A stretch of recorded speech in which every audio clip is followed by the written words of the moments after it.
Alors nous sommes le lundi 27 avril 2015, nous sommes de retour à Toulon, j'ai quelqu'un à côté de moi, j'ai dû demander de se présenter, bonjour. Bonjour, Gérard Normand, secrétaire général du Club de la Presse du Var. Alors d'une part, ravi de vous revoir, puisqu'on se revoit à Toulon, on a passé une partie du week-end ensemble à Porquerolles, c'est de ça qu'on va parler, de l'organisation, de ce que vous avez fait, on va parler bien sûr de l'organisation et de ce qui s'est produit ce week-end qui est justement assez important. Donc ce week-end a eu lieu le congrès de l'Union des clubs de la presse qui a été organisé par le Club de la Presse du Var, qui a réuni une vingtaine de clubs de la presse de métropole, des îles ultramarines et de quelques pays francophones comme la Belgique, le Liban et la Suisse. Alors si on me permet, parce que vous m'avez invité, donc déjà gros remerciement que j'ai pu passer la journée de samedi avec vous, ce qui a permis justement de voir comment ça s'est passé, qui était présent, de faire des interviews sur place. On est ici donc à Toulon, au retour, après ce week-end mouvementé pour vous et qui a été l'objet d'un long préparatif. D'abord félicitations que le club du Var ait fait une manifestation nationale à Porquerolles, ça se salue, et puis on parle quand même de la préparation puisque c'est vous qui avez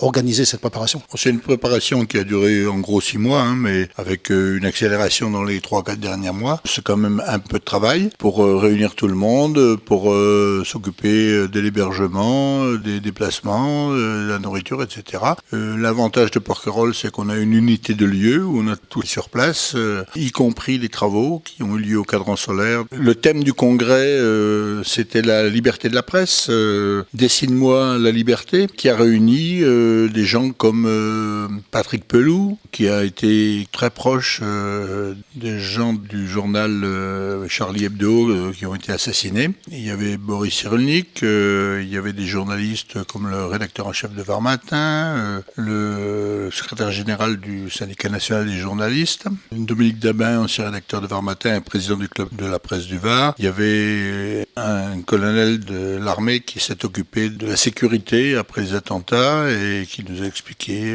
quelles étaient les orientations qui allaient permettre de sécuriser un peu tout ce qui se passe autour de la presse et des dessinateurs. La préparation, l'objectif que vous attendiez de cette édition ici dans le Var, assez unique, puisque l'année dernière c'était en Belgique, bientôt ce sera je crois à Tours. Déjà saluons que ça se soit passé dans le Var. Est-ce que ça correspond, quand vous faites le bilan par rapport à ce que vous avez préparé, par rapport à ce qui s'est passé, puisque j'étais présent, donc je sais exactement ce qu'il en est, que ça correspond déjà à vos attentes par rapport à ce que vous avez préparé et qu'est-ce que vous avez pensé généralement de la prestation et des intervenants et puis également du public qui a posé des questions? L'an dernier en Belgique, le congrès avait réuni entre 50 et 60 personnes. Cette année, on espérait faire un petit peu mieux, mais on était vraiment dans l'incertitude. Quand on a eu 85 inscrits, on était très satisfait. Et au final, on a réuni en fait 112 personnes. Ça fait que finalement, on est très satisfait du bilan. On parle du club de la presse du Var et des membres, puisque vous êtes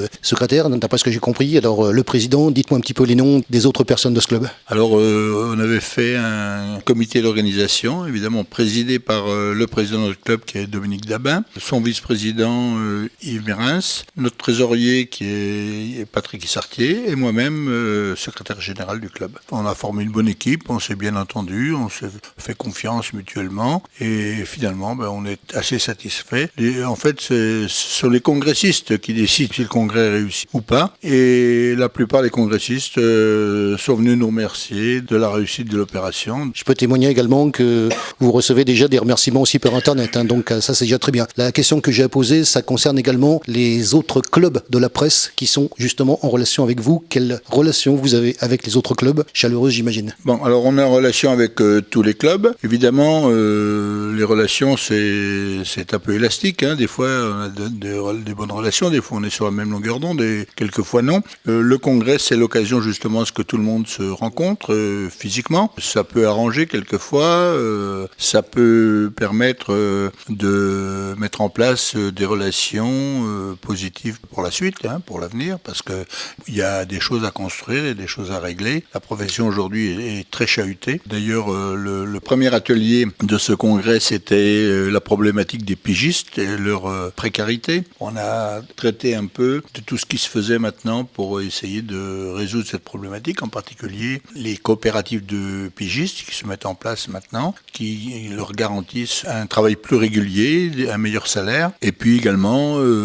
les problèmes de formation, parce que c'est un métier où il faut se former, évoluer sans arrêt, et en particulier avec l'apparition de nouvelles techniques, l'Internet, le podcast, la télévision sur Internet, etc. Tout ça, ça pose de nouveaux problèmes, ça demande à mettre sur pied des nouveaux modèles économiques.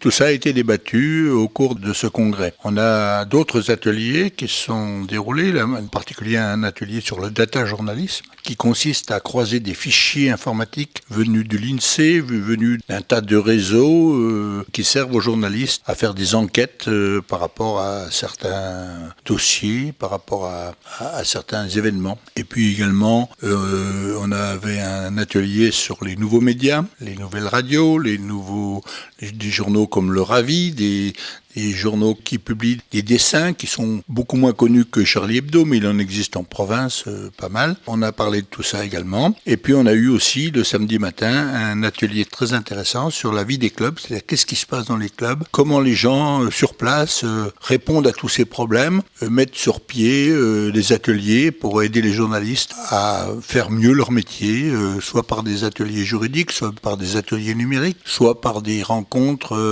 où les problèmes de la professions sont débattues en permanence. Alors l'important, c'est aussi de parler de vous. Le congrès s'est passé dans le Var, donc occasion de parler du club de la presse du Var. Qu'est-ce que c'est ? Qu'est-ce que vous faites le résultant ? Le club de la presse, c'est un club un peu informel, c'est pas du tout un syndicat. C'est juste des journalistes et des communicants qui se réunissent pour parler de leur métier et pour parler des problèmes qu'ils rencontrent. Alors évidemment, nos problèmes, ça tourne toujours autour de l'information, de la formation également et de la communication. Quand on se rencontre, c'est pour se familiariser avec Internet, soit pour discuter de certains problèmes vis-à-vis de l'actualité. Nous avons, l'intention ici de peut-être essayer de trouver, jusqu'à présent nous n'avions pas de local dédié, nous allons essayer peut-être de trouver un local qui va nous permettre de mettre en place des choses plus permanentes, pour accueillir